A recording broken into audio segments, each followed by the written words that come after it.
And now we will proceed with our third panelist that I see that is online, Buddhist perspective on dialogue and Pope Francis.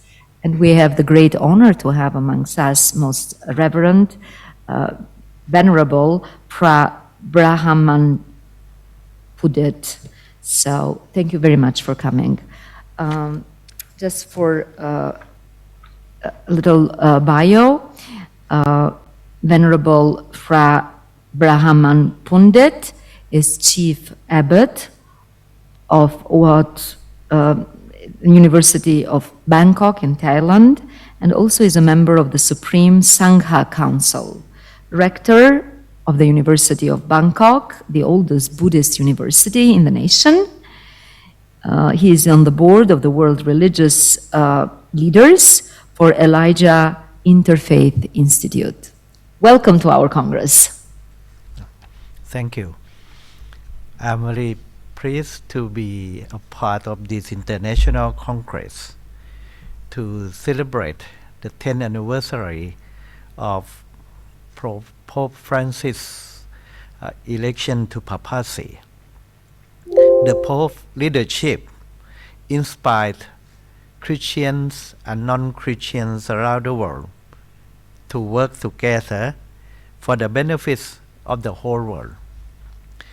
I remember having an audience with His Holiness Pope Francis in March 2019 at the Vatican, when I led the Thai Buddhist delegation to attend International Conference on Religions and the Sustainable Development Goals, SDGs. The Pope addressed the participants by telling that, quote, "When we speak of sustainability, we cannot overlook how important it is to include and to listen to all voices, especially those usually excluded from this type of discussion, such as the voices of the poor, migrants, indigenous people, and the young." This statement echoes the United Nations commitment on achieving sustainable development goals that, quote, "No one will be left behind," unquote. The Pope urged the participants to engage in religious dialogue, quote, "to open up the treasure of our base traditions in order to engage in a true and respectful dialogue on how to build the future of our planet." My second meeting with Pope Francis took place in November 2019, when the Pope paid official visit to Thailand. There, the Pope delivered a speech on building bridges for peace and understanding. He said, quote, "The need for mutual recognition and appreciation, as well as cooperation among religions, is even more pressing for humanity today. The world today faces complex problems," unquote. Again, the Pope called upon the Christians and the Buddhists to engage in dialogue and work together.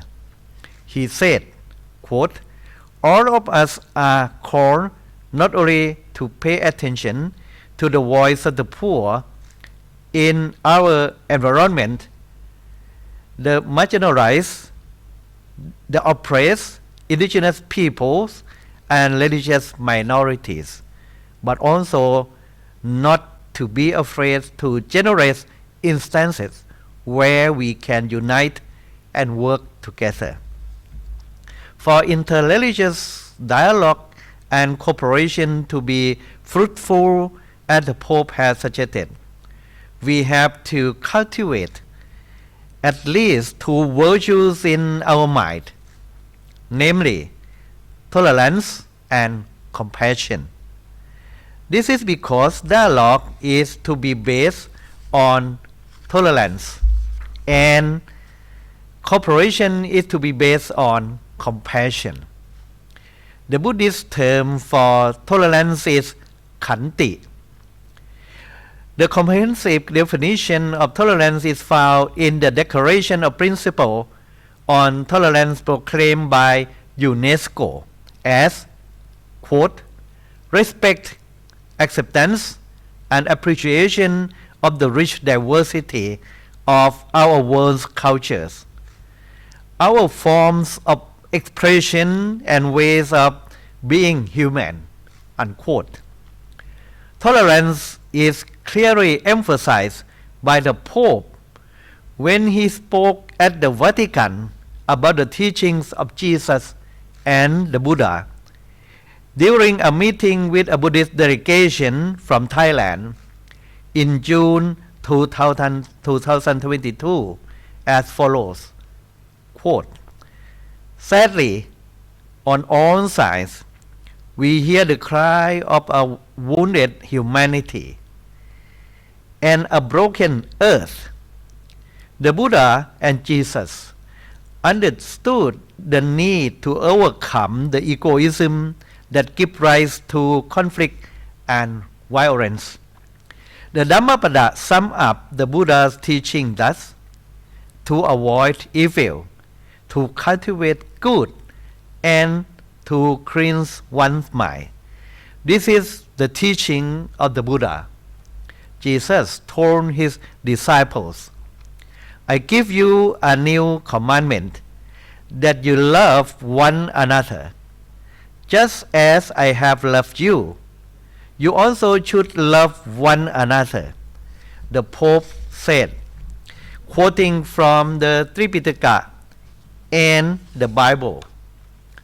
Compassion or karuna is one of the three cardinal virtues in Buddhism, known as panya, wisdom, visuddhi, purity, and karuna, compassion. Compassion has the characteristic of wishing that others be free from suffering, a wish to be extended without limits to all living beings. It arises by considering that all beings, like ourselves, wish to be free from suffering, as the Buddha said in the Dhammapada. Or, I quote, all tremble at punishment, all fear death. Comparing others with oneself, one should neither kill nor cause to kill, unquote. The above quotation is similar to the golden rule proclaimed by Jesus: do unto others as you would have them to do unto you, unquote. Thus, compassion lies at the heart of all religions, calling us away always to treat all others as we wish to be treated ourselves. Compassion impels us to work tirelessly to alleviate the suffering of our fellow beings, purifying our minds from egoism and selfishness. Followers of all religions, out of compassion for mankind, can cooperate to work together to alleviate the suffering of our fellow beings. Heeding the words of advice given by the Pope, they can form partnership to carry on projects of the same purposes, to promote world peace, to deal with climate change, and above all, to achieve the Sustainable Development Goals, SDGs. The Pope has shown us, not only by his words, but also by his action, that he has lived a life full of tolerance and compassion. In this case, His actions seem to speak louder than his words. Once the Buddha said, "A great person is born in a family for the benefit, welfare, and happiness of many people. His Holiness Pope Francis is such a great person who was born into the world and elected to the papacy not only for the benefits of the Christian community but also for the benefits of the whole world." I will end here with statement of blessing in the Buddhist tradition. จัตตารโอธัมมาวัฏันติอายุวันโนสุขังบาลัง May His Holiness Pope Francis be blessed with longevity, fame, happiness, and strength. Thank you very much.